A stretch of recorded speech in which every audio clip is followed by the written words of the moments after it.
Good afternoon, everyone, and welcome to our Recovery Science Echo series.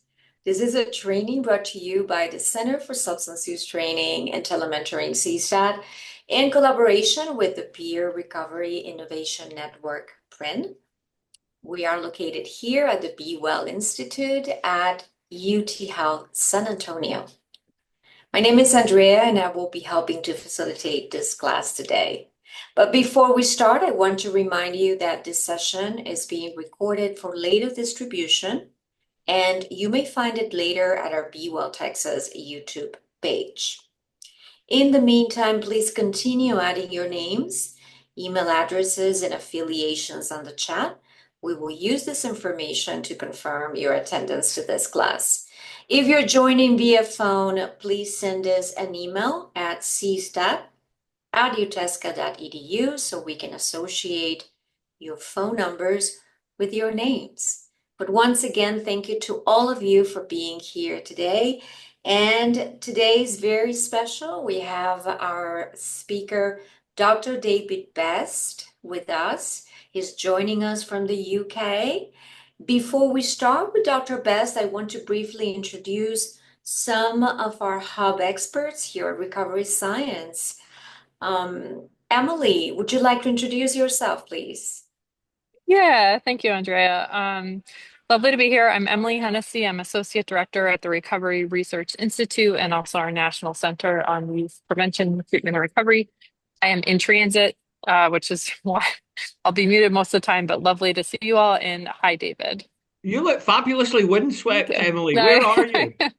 In Pennsylvania. So, You wouldn't have seen this yet.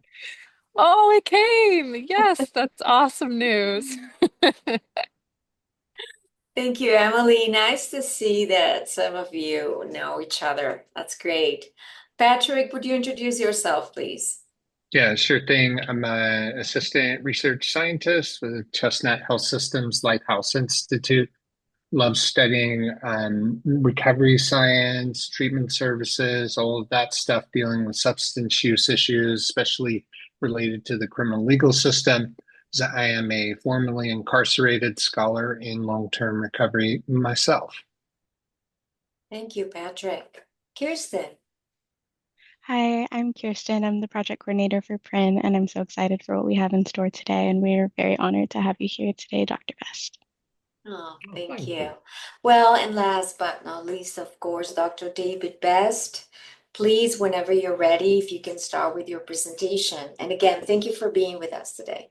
Perfect. Well, thank you very much. And just so everybody else realizes, I've asked other people to do my slides because I'm both 92 years old and incredibly technically incompetent. So I need other people to help me with this stuff. So I am going to talk about some things that I think are reasonably well evidenced around recovery science, and some things that are my own areas of work, and some of my own kind of conclusions and insights about where we are. So I've worked in the addictions field now for 32 years.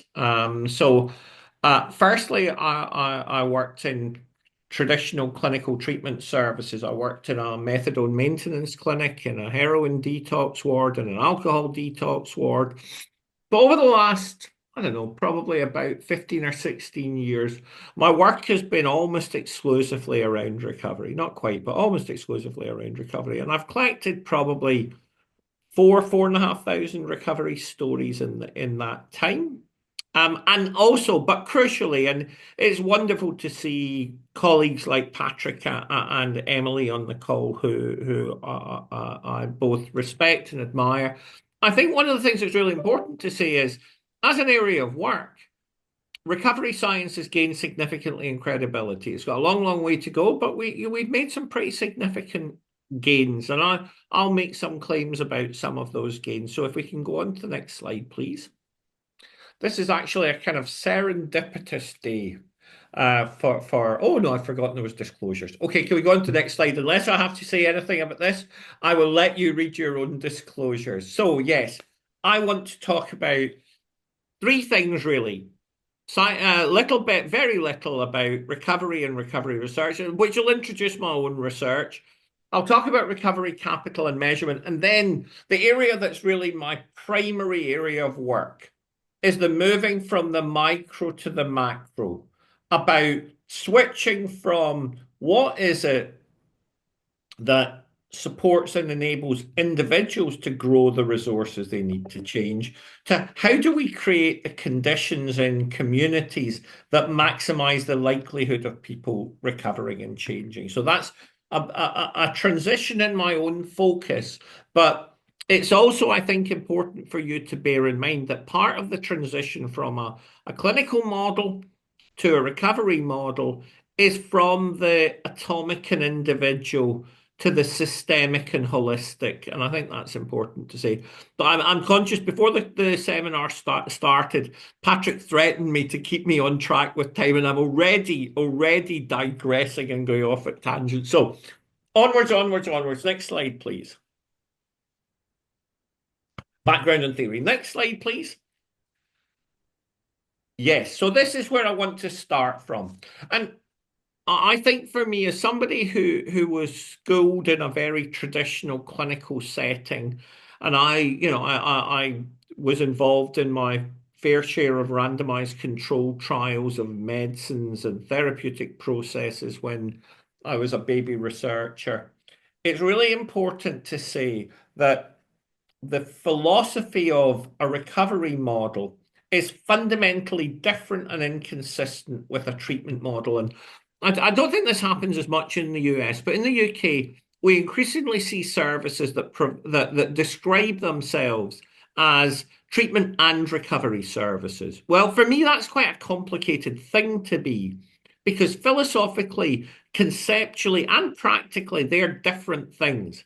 And I would just warn you about what in Australian mental health recovery was wonderfully termed spray-on recovery, which is when money is made available for recovery services, people quickly get the spray paint can out and change the name of drug workers to recovery workers, drug managers to recovery workers, recovery managers, and so on. In other words, nothing else changes. They just change the job titles and the job descriptions to bring in the money. And I think for me, so I'm just going to quickly say this is really important for my thinking, that there are 6 fundamental challenges. So in a treatment relationship, the fundamental premise is there is an expert and the patient. The expert proclaims the patient does what they're told to do. That's not what a recovery relationship should be like. A recovery relationship should be an issue of equality, where the recovery coach, mentor, whatever label you want to use, walks alongside somebody. They do not tell folk what to do. The second thing, which I'll come back to in a little while, is that the what you're doing is not managing deficits, it's building strengths. And that's not to say overcoming barriers isn't an important part of the process, but the fundamental role of a recovery worker is not depathologizing. It's building positive life skills that can help people move from the very individually focused to the long-term existential, and there's a spiritual, and those things that traditional clinical scientists don't really like to talk about. And part of it's also about power relationships. So many years ago, I used to run a brief assessment clinic in the Stockwell project in South London, and I used to have to do 6 brief assessments for people getting onto a methadone program in about a 3-hour window. This was nothing to do with research. This was just clinical intake processes. And I used to have a big pile of questions on a questionnaire. And so I used to run all through all this stuff about, tell me about your drug problems, your crime problems, your relationship problems, your alcohol problems, your housing problems, your physical health problems, your mental health problems. So there's a couple of things to know. It works on an assumption that when somebody says no or none to all of those things, you've solved their addiction problem. In other words, it's all deficits. You remove the deficits, they're better. Now, I think that's a false premise, because I think recovery is about growing strengths and it's not all about that kind of take away the negatives. The second thing is the very process of doing that is disempowering. It assumes I have the right to know, and it assumes it fails on the normal conversational rule of reciprocity. In other words, if I was interviewing Patrick and Patrick turned round to me and said, "Why, how many psychotic episodes have you had in the last month?" My answer would be just answer the question. The assumption is not equivalence or equality. The assumption is disempowered and empowered. And what that then leads to is if Patrick has any sense and has been down this road before, what he answers is what will get him what he wants. I know that, he knows that. It's a game. It's a game we play that you tick the right boxes. So he'll know if he was in London at that time in the early 90s that he should say, yes, I have been sharing injecting equipment, and yes, I have been having unprotected sex with people, because it makes him an HIV risk and gets him to the front of the queue faster, so he gets a bigger methadone dose and he doesn't have to go through the normal waiting procedures. And it's a complicated process. So there's a very fundamentally different model than sitting somebody down and saying, what do you want? What do you like? What are you good at? And incidentally, while you're thinking about that stuff, can I make you a cup of tea, please? It's a much more human process of exchange. The other thing that always amazed me is working and the place I worked was called the National Addiction Centre. It made grandiose claims about its expertise. And the assumption was we saw people typically in outpatient settings once every 2 weeks. And the assumption was we somehow sprinkled magic dust on their heads that would protect them for the next 2 weeks till they came back to listen to more of our Solomon-esque words of wisdom. But it doesn't happen like that. Recovery doesn't happen in that clinic in that 45-minute session. It happens in families and communities, and the notion that it somehow can be boxed and that there are magic bullet cures is a peculiarly clinical obsession with, if only we could get the dose right or the talking therapy a bit more exact. Well, these are spurious goals where recovery is about, well, I'll come on to what it's about shortly. The next thing for me is that recovery is a fundamentally, intrinsically social and interpersonal process. And I will argue as I go on that recovery is a social contagion, the primary mechanism of spread of which is from one peer to another.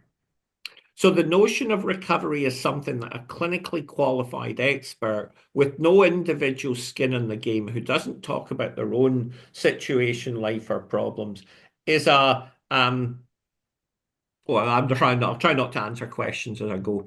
It is a fundamental challenge. And for me, recovery is something that happens between people as much as inside people. And I've already kind of preempted the next problem, which is for me that the switch from a treatment model to a recovery model is the primary person, the most important person is going to be the peer. And in the much of the work I've done, what happens? I want what you've got, and I'll do what you do to have what you have. It's a model that Rudolf Moose explained in 2007 as the primary psychological mechanisms are social learning and social control. And from a science point of view, which is the last of the little symbols, it means that we have to change our assumptions about how science works. So if I designed a perfect detox model, the assumption would be it wouldn't matter whether I was in where are we University of Texas. It wouldn't matter if we were in Texas or if we were in the Peak District where I live, or we were in any other place. The same model would apply, but recovery is contextually bound. It's bound by local things, by the resources that are available, the groups, the assets. And the corollary to that, it's also bound by structural barriers to change, stigma, exclusion, all of those things that says, no, you can't get a job working here if you've been an addict. No, you can't be a student here once you've got a criminal record. All of those contextual factors effectively create parameters around the likelihood of recovery change. Next slide, please. Patrick, I've at least made it to slide 4 before I've been told to stop. In my world, there are two primary ways of framing the same thing of what predicts recovery journeys: jobs, friends, and houses, or somewhere to live, someone to love, and something to do. And incidentally, for any of you who are interested in the public health perspective, I was presenting this at an event where Newcastle in the northeast of England became a Marmot city after Sir Michael Marmot, who wrote a wonderful book on social determinants called The Health Gap. And he has argued that this model for recovery is very similar to a social determinants model of public health. So if you're looking for analogous approaches, this is a very good one. Patrick's colleagues at Chestnut Health have effectively done some really good work, which incidentally is much less common in the addiction and recovery space than in the crime careers and desistance space, about life course factors. And we generally think of recovery as something that is a journey over time, a non-linear journey over time, which involves the accrual of resources, so that the likelihood of relapse in the first year is high. And that likelihood reduces over time as people build up those three types of resource.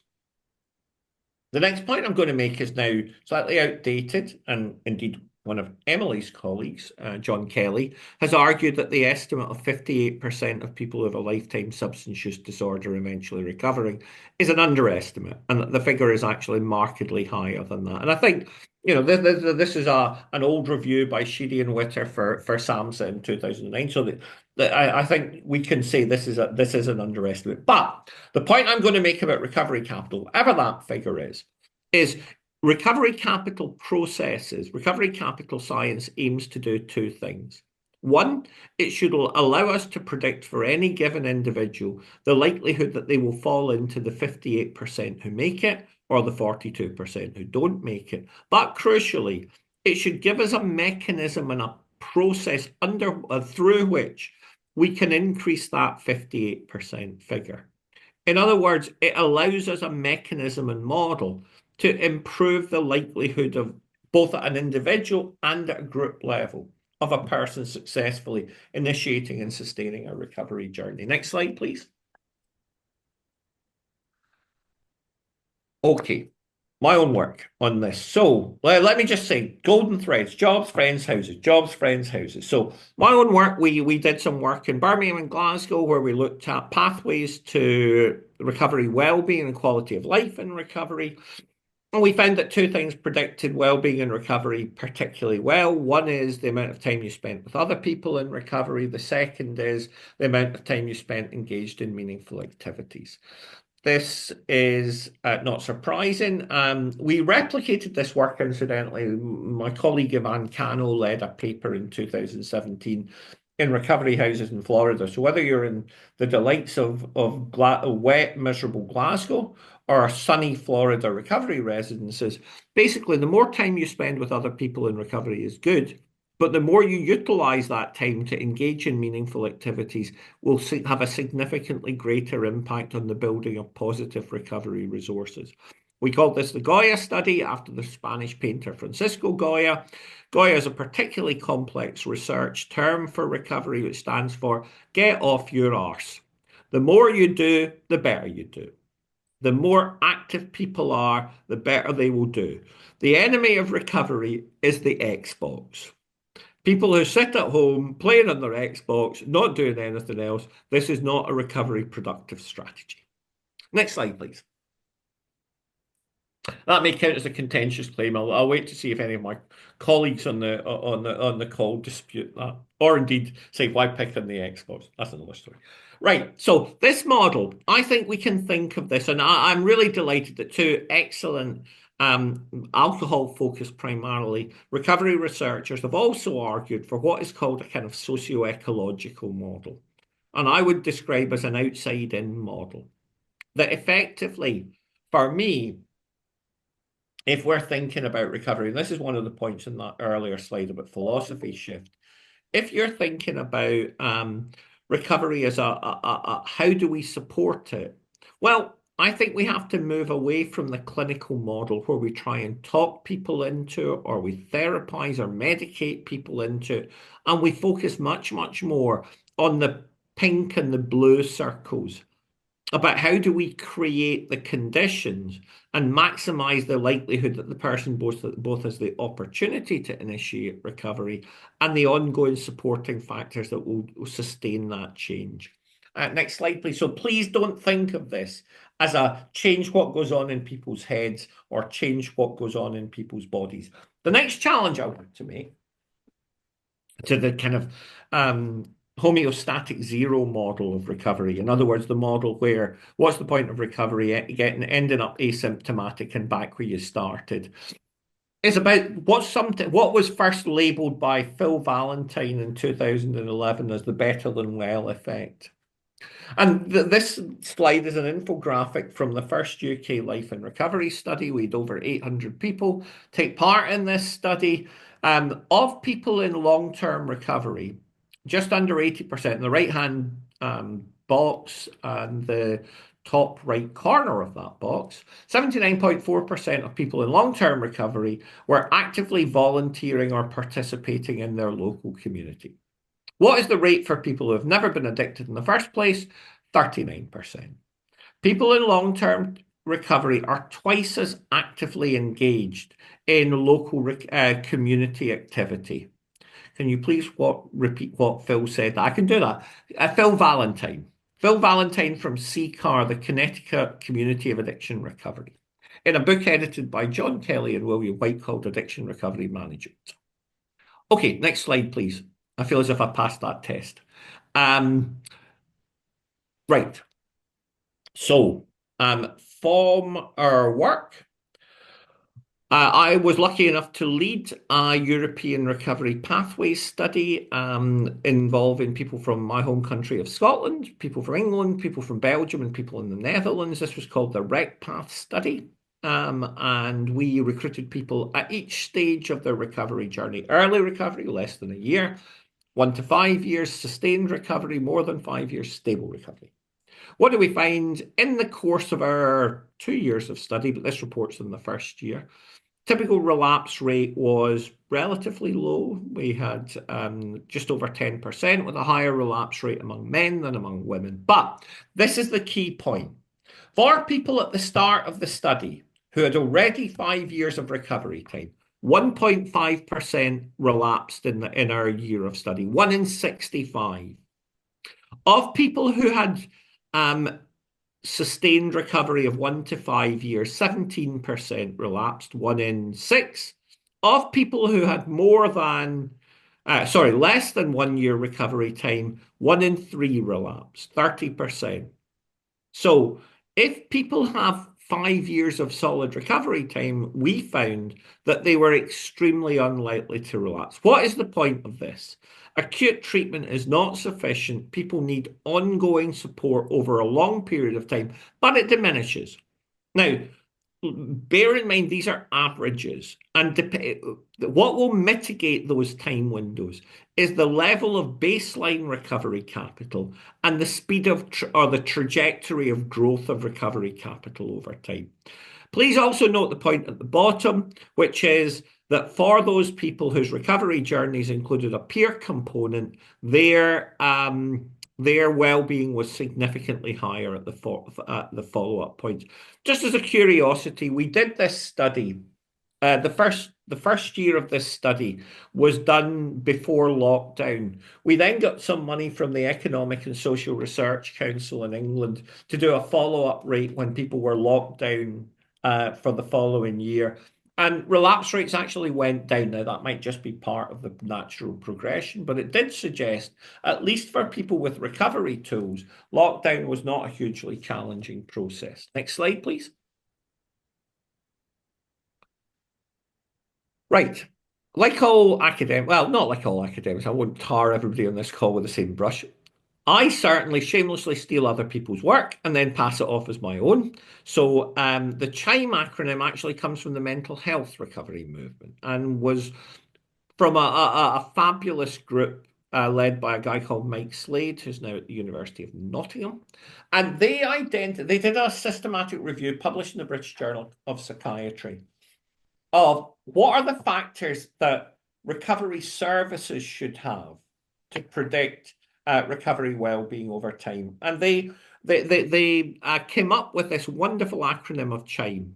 A service that effectively supports recovery will generate human connectedness, which in turn generates hope and belief that change is possible. And that has a positive impact on identity, meaningful activity, and empowerment. In my work, I reckon the acronym should actually be CHMI, but CHMI doesn't sound as good as CHIME because it's a fundamentally social process. It starts with positive human connections. Those connections, preferably to peers who are already further down that road, generates the hope and belief that change is possible.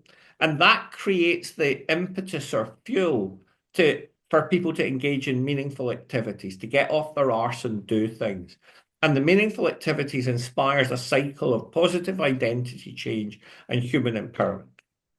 Now, I am now going to present what I will admit is an entirely untested hypothesis for me. So my work, and I'll come back to this because this is the premise underpinning the Inclusive Recovery Cities work I'll finish with, is that recovery is seen as a contagion. For a contagion to be effective, it requires three conditions: visibility, accessibility, and attractiveness. And those conditions will determine the direction and speed of spread of recovery when you don't think of it as a one-to-one movement, but you think of it at group and societal levels. And I work on the assumption now that we can potentially manipulate the speed of recovery transmission in communities by focusing on the idea of visibility, attractiveness, and accessibility. Next slide, please. So we're on to section 2, Patrick. We're making good progress. Oh, right, hold on. Recovery capital. So when I started in the field, whoa, what's going on? Things are happening too fast for me. I'm 92 years old. I can't cope with this. When I started studying recovery, one of the challenges we had was people would say, skeptics, typically medical clinical skeptics would say, yeah, this is all about God and wishful thinking. I'm not buying any of this, so you can forget all this. People don't really recover. You might get the odd case where somebody does recover, but it's a rare thing. We can't count it. So Granfield and Cloud, in starting, not in 2008, but they actually started with a wonderful book called Coming Clean, which I think was published in 1999. And they came up with this concept originally based on 44 people who recovered not through any 12-step involvement or any mutual aid or any treatment, but self-change or natural recovery. And they came up with this concept of how and why. And what they defined this as was the breadth and depth of internal and external resources that can be drawn upon to initiate and sustain recovery from alcohol and other drug problems. Great.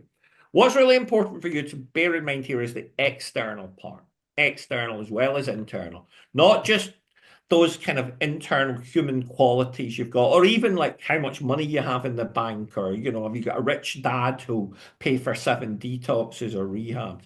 It's about what you can tap into. And that's crucially important going forward.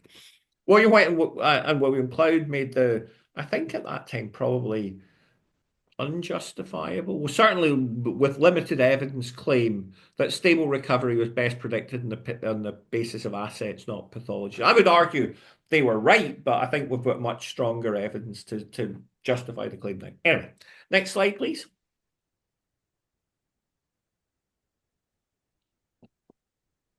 So this comes from an entirely different field. So my own academic mentor guru is a guy called John Braithwaite.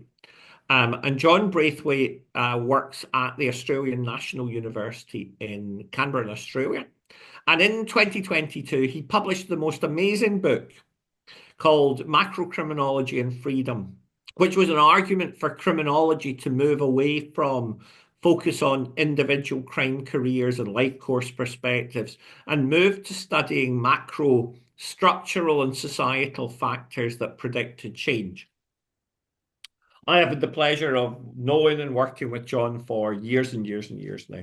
And in the book, he makes this claim, which fits very well. And it also parallels for me, I think, some of the broader social strength-based models. So he argues social capital, human capital, recovery capital, and restorative capital are unlike financial capital in that they are not depleted through use. When you spend your money from the bank, you deplete your capital. When you trust somebody, you do not deplete trust. Trust tends to be reciprocated, and this engenders virtuous circles of trust building.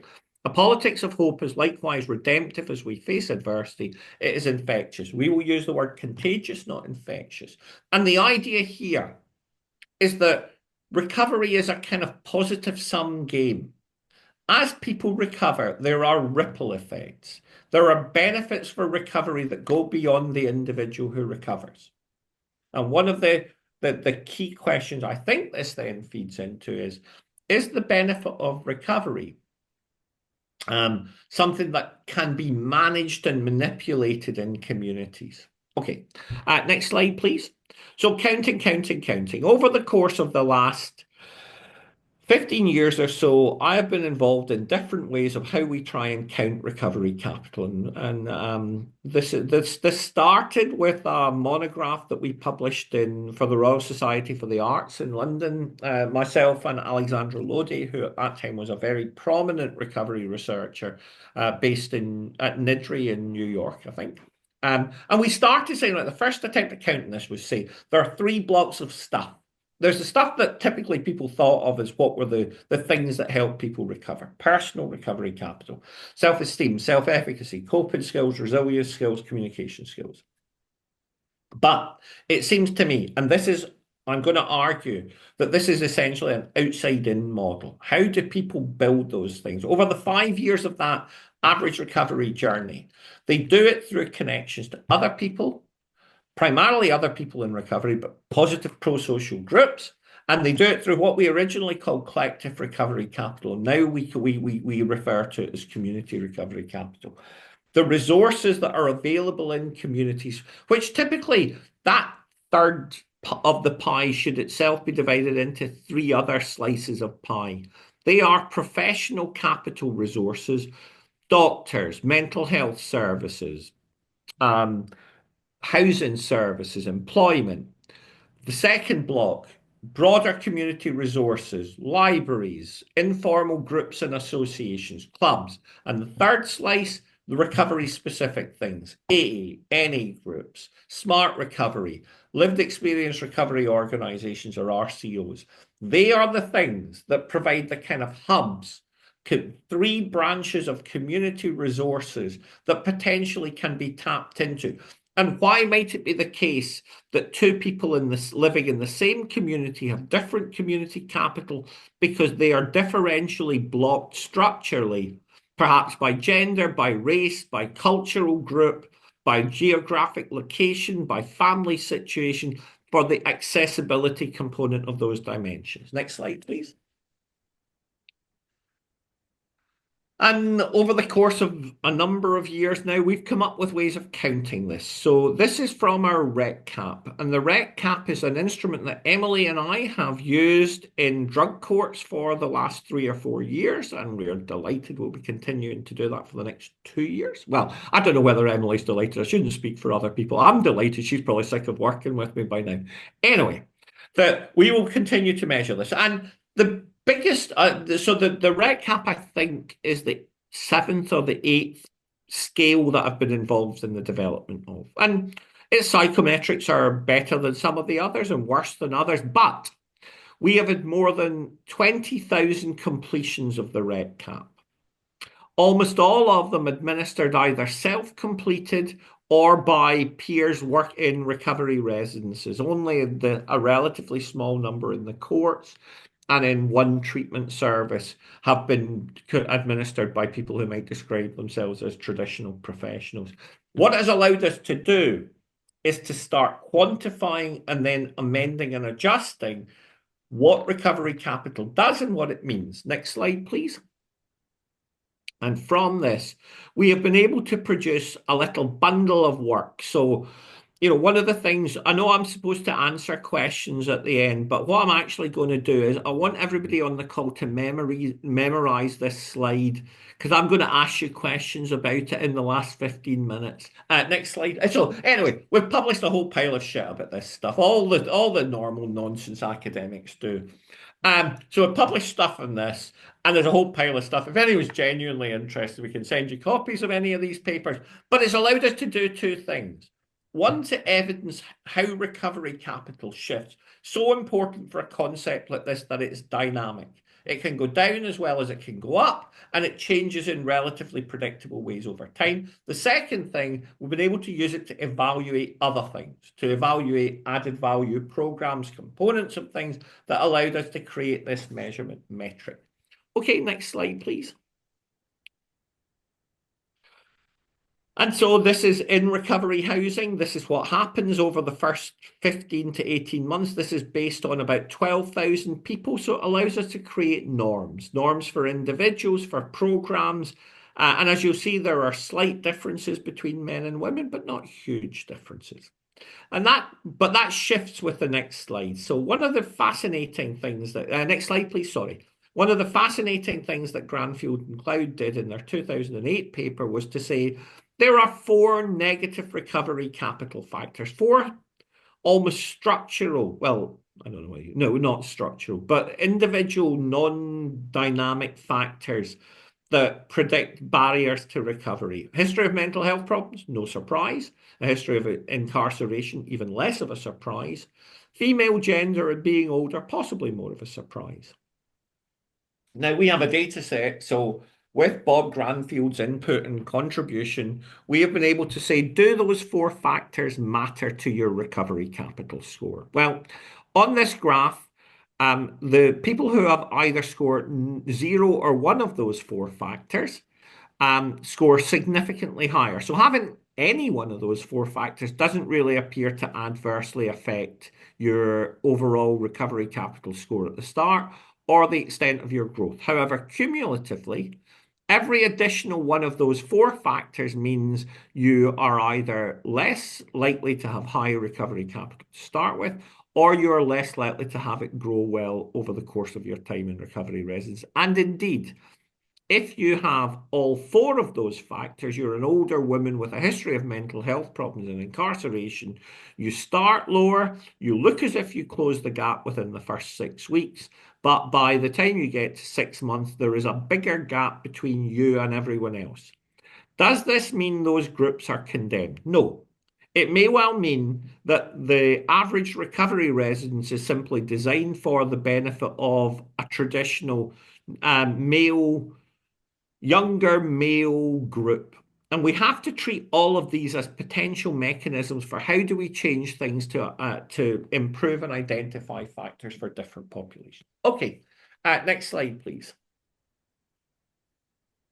Right, I'm not going to talk about this. This is a shorter screening measure for people who want to use short, brief measures. We have a 36-item version of our recovery capital work called the Recovery Capital Screen. In probation in England, we're just developing a justice version of this, which I have unimaginatively called the JCAP for Justice Capital, which does not presume drug and alcohol problems. And in my work, we're starting to move more and more to modularity in measurement tools. So rather than having a fixed tool, we'd have a core set of dimensions and then change. Next slide, please. But as with all of the recovery capital measurements, what we also do is to want to link this to 1 dimensionality and 2 stuff to do. So I think if you do recovery research, it's not okay just to count things. You have to give back and offer people things. It's participative and active. So with this and in the work Emily and I do, it feeds into the idea of how do you actively engage people in recovery care plans, interpreting their own results and utilising them moving forward. So that's the R1 process and pack, and I think that's got some interesting potential. Next slide, please. And I hope I'm on to, yes, I'm on to the last section. So I may have to rush at the end, but I am going to get through pretty much all of this. Right. So all of this then feeds into this idea of saying, well, if we want to improve recovery outcomes, there's a whole load of things we can do with things like the rec cap that we do with individuals on a one-to-one basis. But how can we manage a kind of more structural epidemiological model, a public health model of change for recovery, if you like? So I've been involved over the last 7 years in something called the Inclusive Recovery Cities model. Next slide, please. Yes, I like this picture. So this picture is at my home city. It's in disguise because the sun is out. This is Glasgow. This is Glasgow. This is Glasgow Green, actually, and that river, which almost looks clean, which it won't be, is the Clyde that runs through the middle of Glasgow. And this was the second UK recovery walk, and about 1,600 people took part in this walk. And you'll all be familiar with this idea. The question is, why bother? What is the point of these kind of things? And for me, this is a measurable question. The first dimension, not so much. The first dimension of why I have this is celebrate the achievement of recovery. That's a very good thing. The next three directly link to Robert Putnam's model of social capital. So why have these things? Well, the first thing is bonding social capital. You want to create new connections between people in recovery to strengthen the recovery community. The next thing is bridging social capital. So we were in the middle of Glasgow. There was no shortage of people with current drug and alcohol problems in the city wandering about who saw this, who then are exposed to potential contagion effects.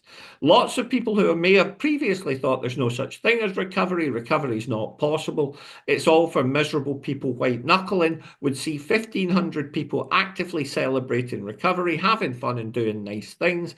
This is that creates the conditions for bridging capital. And similar to that, there were 1,500, 1,600 people took part. It was Glasgow on a Saturday afternoon. There was no drinking, there was no drug use, and there was no fighting. Never have 1,500 people congregated in Glasgow without there been drinking, drug use, and fighting before. So it challenges expectations, stereotypes, and beliefs about recovery, possibility of recovery and recovery communities. And that idea of having something that creates contact with the community underpins our model. Now, I would also argue that as recovery events have proliferated and diversified, so they start to both offer opportunities for volunteering for people in recovery, citizenship, and they become a part of the civic calendar. So it's civic contribution is the fifth main reason, I think, that you want to have these things. And numbers 2 to 5 of them are all measurable. We can count all of those things. And so the beginning of a metric and a science of community capital, not at the individual level, begins to raise as a possibility. Next slide, please. And from that, we have developed this model of inclusive recovery cities. So led by peer recovery organizations, I know in America they are called recovery community organizations, who have to have at least 4 public-facing celebratory events each year to create access to community resources for people in recovery, to challenge stigma and exclusion, to contribute to citizenship, volunteering, and community participation, and to participate in national and international forums of recovery, growth, and well-being. Next slide, please. And our starting point in the UK was a wonderful recovery place called Middlesbrough, where we have coffee bikes and we have a recovery ally scheme. So much so that everybody who works in McDonald's in Middlesbrough, and yes, we have McDonald's in the UK, sadly, everybody who works in McDonald's in Middlesbrough is trained in administration of nasal spray naloxone, but they are also trained in actively and assertively engaging people with the recovery community. Graduates of the programme go out on coffee bikes into the housing estates of Middlesbrough saying, if you'd like a free cup of coffee, a decent free cup of coffee, come and talk to us about recovery for 10 minutes. We have sober social events. We have an employment assistance programme with the largest employer. We have a food van. We have training. We have a cafe. We have a recovery flower shop called Blooms. the recovery community has become an active and vibrant part of what was recognised by the UK government as one of the 5 poorest, most deprived cities in the UK. Next slide, please. This is Inclusive Recovery Dublin. Next slide, please. This is Newcastle. This was our work in Newcastle, where we will be linking this work to the public health social determinants Marmot model. Next slide, please. I will never make a geographer or a cartographer. This was my attempt to map out the 10 English recovery cities that we have at present. Next slide, please. I am now going very fast. These are the 6 cities in Serbia. 15 of our inclusive recovery cities are in the Balkan region of Bosnia, Serbia, Montenegro, and Croatia. We now have a total of 32 inclusive recovery cities, including 2 in America, which are Tampa Bay and Richmond in Virginia. Next slide, please. Oh God, there's a whole load of records. Here's another slide that I'm going to ask questions about later. So let me conclude about inclusive recovery cities. For me, there's a crucial thing about this. The idea of visible contagion is effectively takes a recovery model into something that's akin to the Icelandic prevention model. That we stop thinking about service delivery as primary prevention, targeted prevention, early intervention, treatment, recovery. As you make recovery more and more accessible and visible, it becomes a diversion process. It also becomes a form of prevention and early intervention that allows the engagement and targeting of specific subpopulations who are at high risk as part of active community engagement.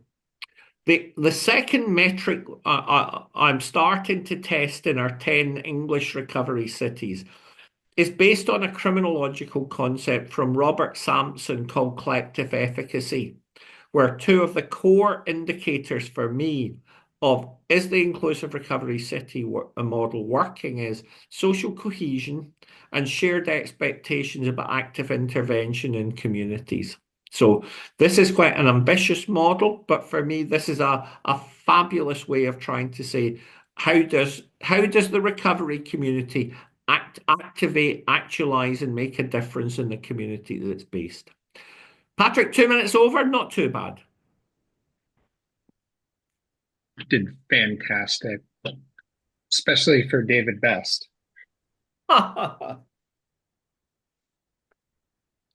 Thank you, Dr. Best. I'm opening the floor right now for questions and comments from our group, including hubs and participants in general.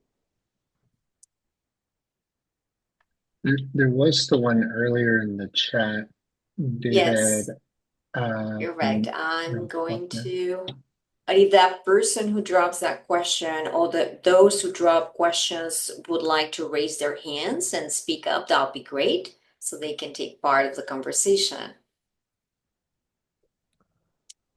I see here, yeah, someone, Dr. Lubner, would you like to unmute yourself, please?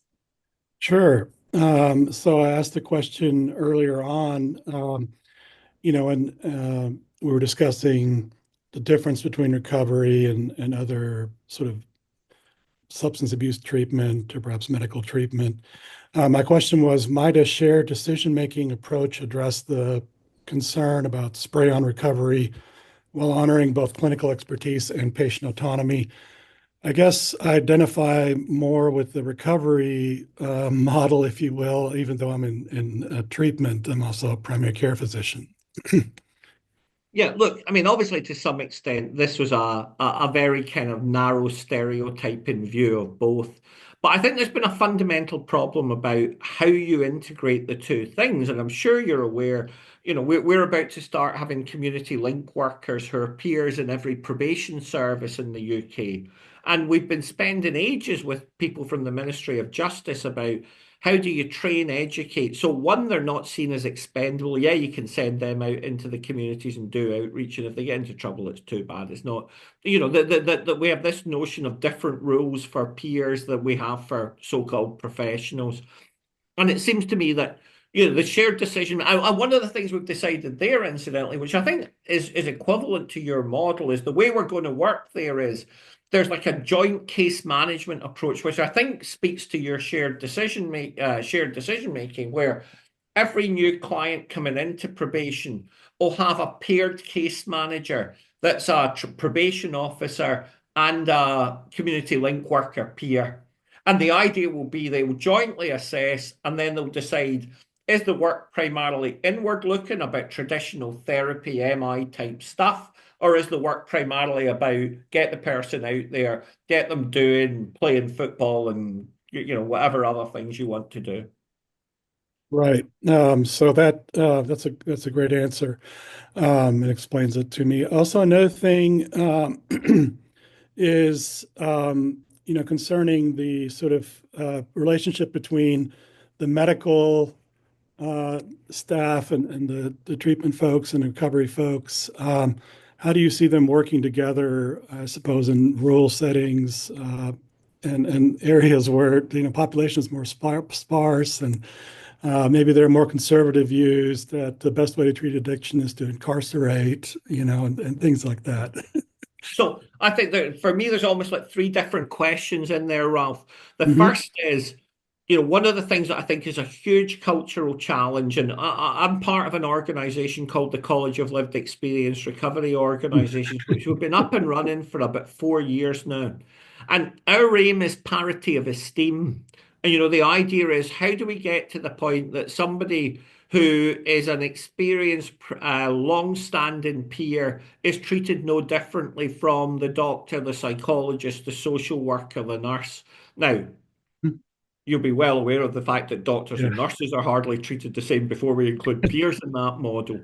But the model is, the system cannot be so biased that they are just seen as like this spare wheel add-on part, and we need to focus on that culture change. And then part of that is about education, part of it's about system structural processing, and a big part of that is, for me, is also about how do you create meaningful career pathways for people so that I was at a presentation, I was doing a presentation in St. Louis in Missouri, and there was a guy there called Jimmy somebody or other, whose second name I can't remember, who worked in Arkansas, and he was talking about a three-graded level of promotion to a kind of management position, each with qualifications. I think part of that is about credibility. The issue of integration is a massively challenging one because, I think one of the big problems has typically been that a lot of peers feel as if they are not. So it's both a common, an actual exclusion and stigmatization, but there's also an internalization of it where they're felt as if a lot of people feel as if they're not trusted. So one of the things we are doing in our recovery capital model, and we've piloted this in the north of England, in Minnesota, and in New Zealand, is we've got a peer version of the REC cap, which attempts to measure three things. One is the peer worker's own ongoing recovery journey, because that's crucial. What's their recovery capital? The second is their perceived efficacy at building recovery capital in others. And the third is their organizational readiness and fit. So it's based on TCU's work on organization. And for me, the model really is partly about how do you start developing clear developmental training support pathways that will allow peers to integrate. Now, I've completely forgotten whether I answered any of your questions. You did. You Halfway answered through, I it very realized I well, was answering Minnesota. that question. Appreciate your presentation. Thank you. Thank you. Thank I, you. I did want to jump on the bandwagon with peers as well. Part of it, and even in the very definitions of peer workers, that when we say paraprofessional, we're demeaning the position. I consider peer coaches, peer workers, all that as professional as anyone else in the field. And it's interesting, Patrick, like through the Clero, most of our folk are people who have their own lived experience, and they may or may not use that. But a lot of them also have qualifications in counselling or various other areas. And we're now trying to argue that they should be regarded as dual professionals. You know, they are professionals by their lived experience and they're professionals by qualification. But yeah, paraprofessionals is a truly horrible term. And it That's makes you kind of think my, of paranormal as well, which is not a yeah, good thing. yeah. That's one of my more current soapboxes. Anyone else from our group, please? Questions, comments? And I want to remind you that this material is going to be distributed after the class, along with our post-session survey. I, I did want to bring something up, David, about so in a small study I had a small part on, we found a bit of increases in the motivation for co-production, right? And I don't, it's kind of along the lines of what you're talking about. Like it was a navigator program for housing. And just the fact that somebody had a peer navigator that was like, hey, what is it you're trying to achieve? What are you looking for? Rather than this kind of cold system, sometimes even, hostile system, particularly this was people on MOUD, the people in qualitative evidence indicated that they were more likely to do all kinds of other healthy recovery type behaviors because they had this positive interaction with the navigator, right? So like that contagion works I think it's kind of the outside in you were talking about, right? Like Yeah.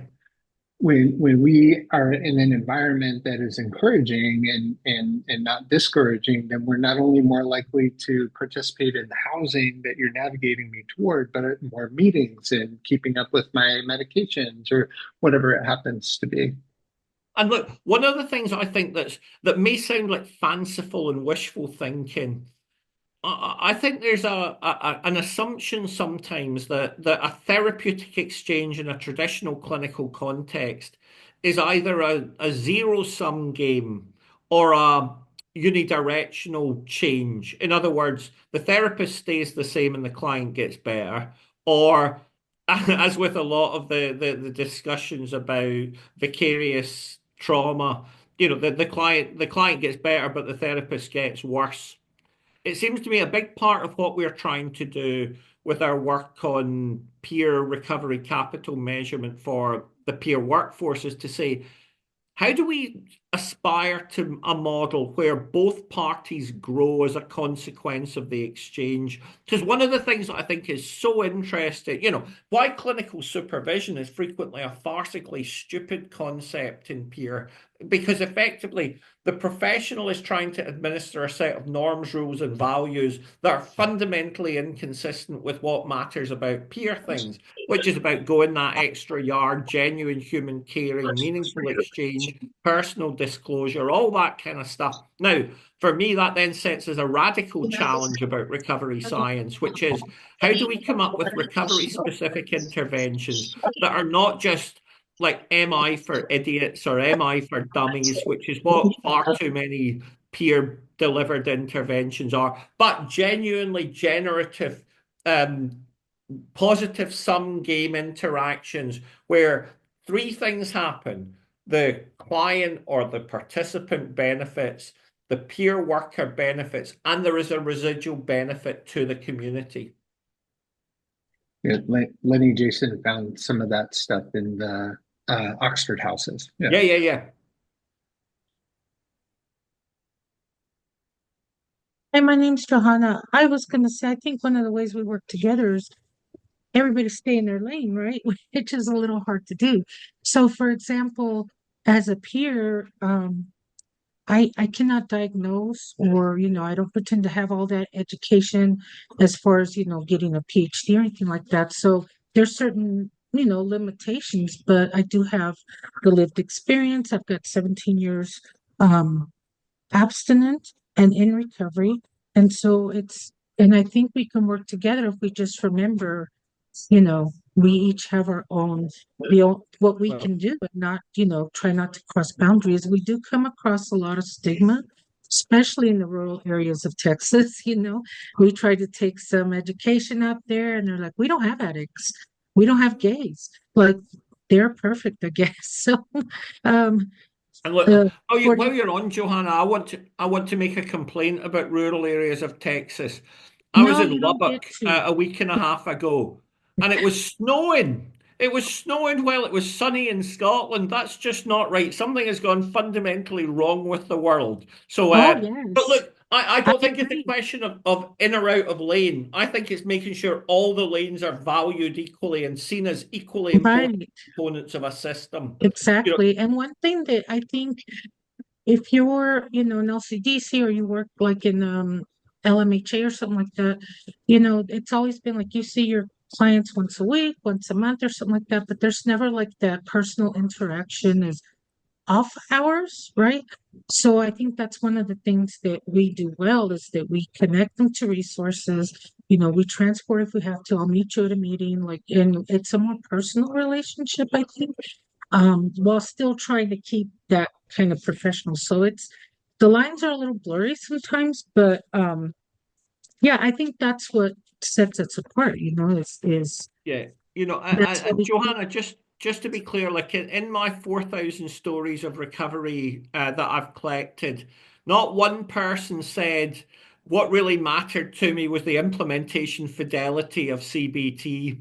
Many, many people talked about the importance of somebody who went that extra yard, made that genuine, meaningful human connection. Those are the things that really matter. They are the things that are powerful catalysts for recovery pathways, for creating the belief that it's possible. So I'm sorry if that sounds a bit too cynical about treatment, but yeah. Thank you so much, Dr. Best. And in the interest of time, of course, I have to wrap up the session, but I don't want to leave without saying that this has been a very unique, very special session in more than one way. So thank you so much, Dr. Best, for giving us your time today. And again, the information that we shared here, the didactics are going to be sent to all of you along with our post-session survey. Thank you again. This has been a great session. Thank you to all of you, and please have a great rest of your day. Thank you. Thank you very much.